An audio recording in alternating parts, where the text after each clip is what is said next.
Welcome to TJ9 news. Bhimeswara ఆలయంలో SP కుటుంబం ప్రత్యేక పూజలు. పంచరామ క్షేత్రమైన సామర్లకోట శ్రీ భీమేశ్వర ఆలయంలో జిల్లా ఎస్పీ బిందు మాధవ్ కుటుంబం శనివారం ప్రత్యేక పూజలు చేపట్టారు. ఆలయానికి చేసిన ఎస్పీ కుటుంబానికి ఆలయ కార్యనిర్వహణాధికారి బల్లా నీలకంఠ ఆధ్వర్యంలో ఆలయ పండితులు సాదరంగా స్వాగతం పలికారు. అనంతరం తొలుత ధ్వజస్తంభం వద్ద గల శివలింగానికి ఎస్పీ కుటుంబం ప్రత్యేక అభిషేక పూజలను నిర్వహించారు.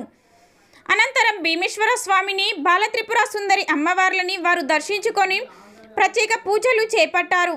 పూజల అనంతరం ఎస్పీ కుటుంబానికి ఆలయనంది మండపంలో ఆలయ పండితులు పండిత ఆశీర్వచనాలను, ప్రత్యేక ప్రసాదాలను అందజేశారు.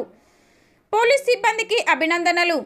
దర్శనం అనంతరం జిల్లా SP Bindu Madhav, Peddapuram DSP D Srihariraju, స్థానిక CI Krishna Bhagavan, traffic SI Adapa Garagarao, special branch కిరణ్లతో మాట్లాడుతూ వారిని అభినందించారు.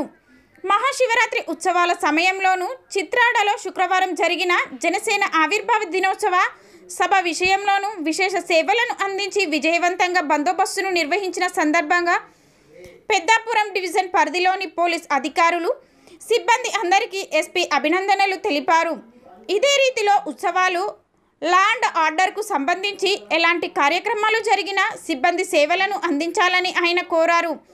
అలాగే మహాశివరాత్రి ఉత్సవాల విషయంలో ఎలాంటి లోపాలు లేకుండా విజయవంతం చేసిన ఆలయ అధికారి సిబ్బందిని జిల్లా ఎస్పీ అభినందించారు. ఈ సందర్భంగా ఎస్పీ వెంట డిఎస్పీ శ్రీహరిరాజు, స్థానిక CI Krishna Bhagavan, traffic SI Adapa Garagarao, special branch Kiran తదితరులున్నారు.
ఉద్యోగాధికారి